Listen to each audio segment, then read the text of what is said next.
అంటే ఈరోజు ముఖ్యంగా నేను మాట్లాడబోయేది ఏంటంటే అసలు మిస్టేక్ ఎక్కడ జరుగుతుంది, మన ఫుడ్ అండ్ ఫీడింగ్ హ్యాబిట్స్లో మనం ఏం మిస్టేక్ చేస్తున్నాం, especially when it comes to India, especially Indians and south Indians very much.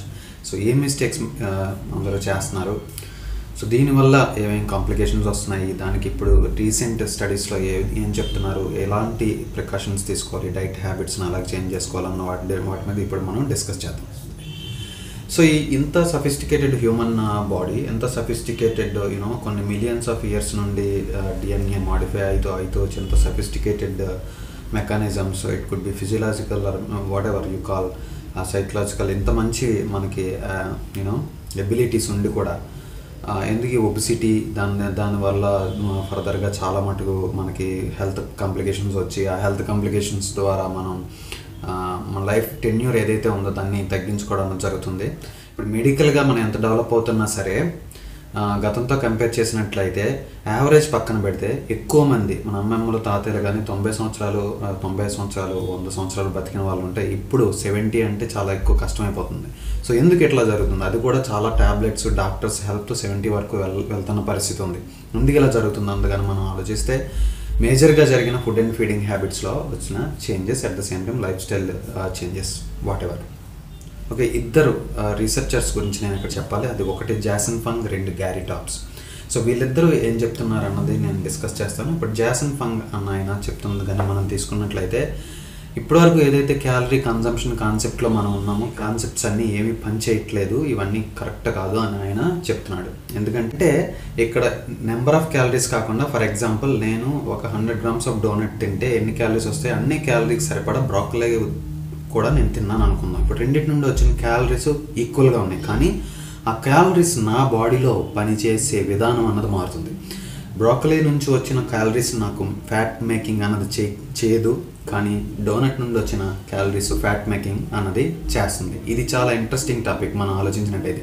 So నేను గతంలో కొన్ని వీడియోస్లో చెప్పినట్టు చాలా మనం ఏదైనా ఫుడ్ తీసుకున్న తర్వాత చాలా హార్మోన్స్ ఇన్వాల్వ్ అయి ఉంటాయి. నేను చెప్పినట్టు ghrelin, leptin, hormone sensitive lipase, అలాగే so many hormones and enzymes ఎప్పుడైతే ఇన్వాల్వ్మెంట్ ఉందో ఇవన్నీ కానీ మనం కన్సిడర్ చేసినట్లయితే మనం తీసుకుంటున్న ఫుడ్ ఏ హార్మోన్స్ని స్టిమ్యులేట్ చేస్తే ఫ్యాట్ బర్నింగ్ ఏమైనా హాల్ చేస్తుందా, ఈ పారామీటర్స్ అన్నీ కానీ మనం తీసుకున్నట్టయితే all calories are not equal. అట్లాగే గ్యారీ టాప్స్ అన్న సైంటిస్ట్ కానీ మనం తీసుకుని ఈయన యాక్చువల్గా చాలా న్యూట్రిషన్ మీద ఎక్స్టెన్సివ్ రీసెర్చ్ చేసి బుక్స్ రాయడం జరిగింది, good calorie and bad calorie, అలాగే వై వీ గెట్ ఫ్యాట్.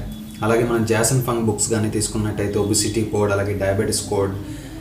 ప్రస్తుతం నేను ఒబిసిటీ కోడ్ జాసన్ ఫంగ్ చదువుతున్నాను, ఇట్స్ వెరీ ఇంట్రెస్టింగ్ బుక్.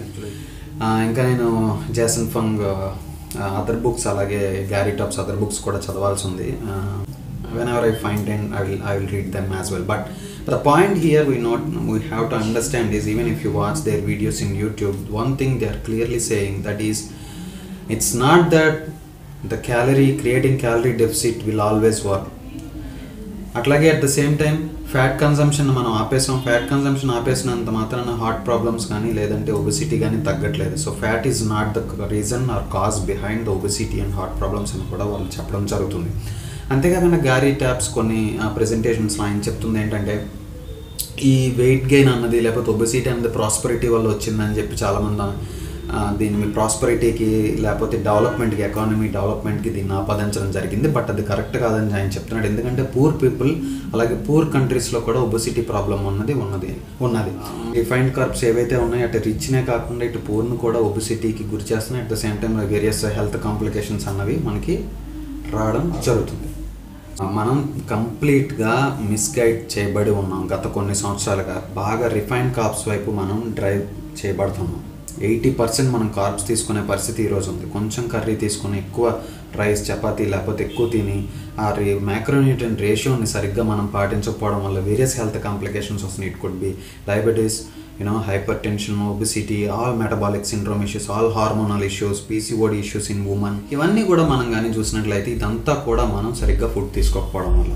అంతేకాకుండా మనం ఇప్పుడు రీసెంట్గా చూసినట్లయితే మనకి చాలామంది ఈవెన్ ఎరిక్ వెస్ట్మన్ అని ఈయన కూడా యూఎస్కి చెందిన సైంటిస్ట్, ఈయన కూడా చాలా రీసెర్చ్లో కీటోజెనిక్ డైట్స్ని బాగా ప్రోత్సహించడం, ఆయన కీటోజెనిక్ డైట్స్ మీద చాలా రీసెర్చెస్ చేసి కూడా ఈ డైట్స్ యొక్క గొప్పతనం అలాగే ఈ డైట్స్ యొక్క ఉపయోగాలు కూడా ఆయన చెప్పడం జరుగుతుంది. అలాగే జాసన్ ఫంగ్ ఈయన ఇంటర్మీడియట్ ఫాస్టింగ్ని చాలా ప్రమోట్ చేయడం, అలాగే ఫాస్టింగ్ వల్ల బెనిఫిట్స్ని ఈయన ఎంతో ఎక్కువగా ప్రమోట్ చేయడం జరుగుతుంది. అలాగే జాసన్ ఫంగ్ చూసినట్లయితే ఈయన క్లియర్ కట్ ఎవిడెన్స్ అన్నది మనకి ఇస్తున్నారు. ఇన్సులిన్ కన్సంప్షన్, ఇన్సులిన్ వల్ల ఎందుకు మనం లావ్ అవుతున్నాం అని చెప్పి ఆయన బీయింగ్ ఏ నెఫ్రాలజిస్ట్, ఎవరైనా కానీ డయాబెటీస్తో బాధపడుతూ ఆయన దగ్గరికి వచ్చినట్లయితే, డయాబెటిక్ నెఫ్రోపతితో ఆయన దగ్గరికి వచ్చినట్లయితే ఆయన ఇన్సులిన్ అన్నది ట్రీట్మెంట్, ఇన్సులిన్ తీసుకోండి డయాబెటీస్ తగ్గుతుంది, ఇన్సులిన్ ఎప్పుడైతే ట్రీట్మెంట్ స్టార్ట్ చేశారో వాళ్ళ పేషెంట్స్ వెయిట్ గెయిన్ అవ్వడం స్టార్ట్ చేస్తున్నారు అని చెప్పి ఆయన క్లియర్గా చెప్తున్నారు. పేషెంట్స్ మళ్ళీ ఆయన దగ్గరికి వచ్చి ఇలా వెయిట్ గెయిన్ అవుతున్నాము ఇన్సులిన్ తీసుకోవడం వల్ల, డయాబెటీస్ అయితే కంట్రోల్లో ఉంది కానీ ఒబిసిటీ ప్రాబ్లం వస్తుంది మాకు అని చెప్పి.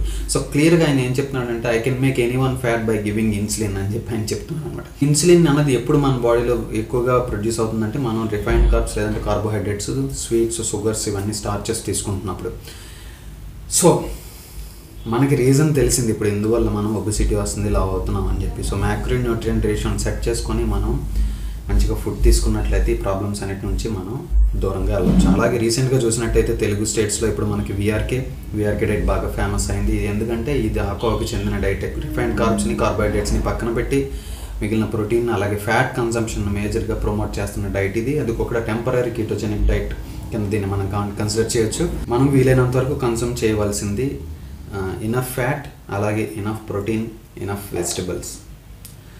ఈ రిఫైన్డ్ కార్బ్స్కి మనం అతి తక్కువ ప్రాధాన్యత ఇచ్చినప్పుడు, అతి తక్కువ పరిమాణంలో వాటిని తీసుకున్నప్పుడే మనకి మంచి జరిగే అవకాశం ఎంతైనా ఉంది.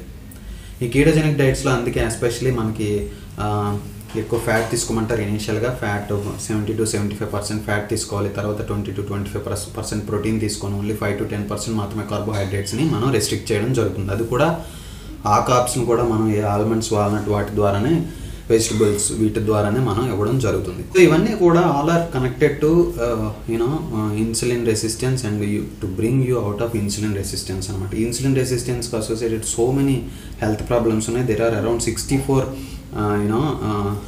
మెటబాలిక్ ఇష్యూస్, మెటబాలిక్ సిండ్రోమ్ అంటాం.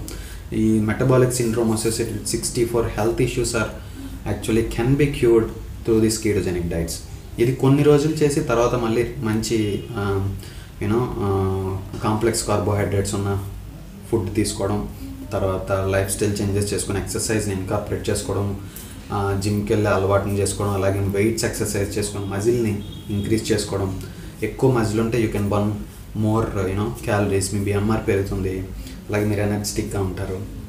సో ఇవన్నీ కన్సిడర్ చేసి మనం ఇప్పుడు ఎంతైనా మనం ముందుకెళ్లాల్సిన పరిస్థితి ఉన్నది. ఈ యాన్సెల్ కేస్ స్టడీ 1950sలో జరిగింది. ఈ 1950s, 60s ఆ టైంలో జరిగిన యాన్సెల్ కేస్ స్టడీస్లో ఫ్యాట్ని బూచి కింద చూపించి దాన్ని మనం తినొద్దని చెప్పి రిఫైన్డ్ కార్బ్స్ దగ్గర చేసి అన్నీ కూడా ఫ్యాట్ ఫ్రీ అని చెప్పి ఒక $1 or $2 ఎక్కువ అమౌంట్కి దాన్ని మార్కెటింగ్ చేయడం వల్ల ఈ ఫ్యాట్ ఫ్రీ మార్కెట్ ఓరియంటెడ్ ప్రొడక్ట్స్కి మనం అలవాటు పడిపోయి ఫ్యాట్ని దూరంగా పెట్టి, ఫ్యాట్ ఎంతో అవసరమైన మన శరీరానికి, లేదంటే so many fat is very essential for us. Body itself manufacture lot of fat if you do not eat.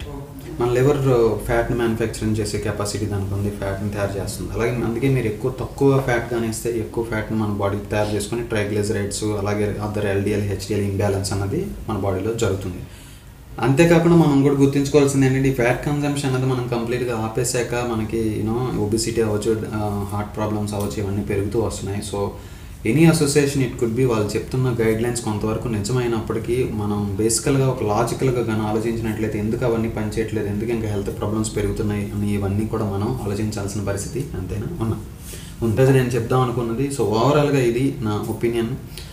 So మీకు ఇంకా స్పెసిఫిక్ ఏదైనా టాపిక్ మీద దేని గురించి అయినా సరే నేను వీడియో చేయాలి అన్నట్లయితే నేను డెఫినెట్గా మీకు ఈ కీటోజెనిక్ డైట్స్లో ఏం తినాలి మార్నింగ్ టు ఈవినింగ్ అన్నది ఒక వీడియో చేసి నెక్స్ట్ నేను అప్లోడ్ చేస్తాను.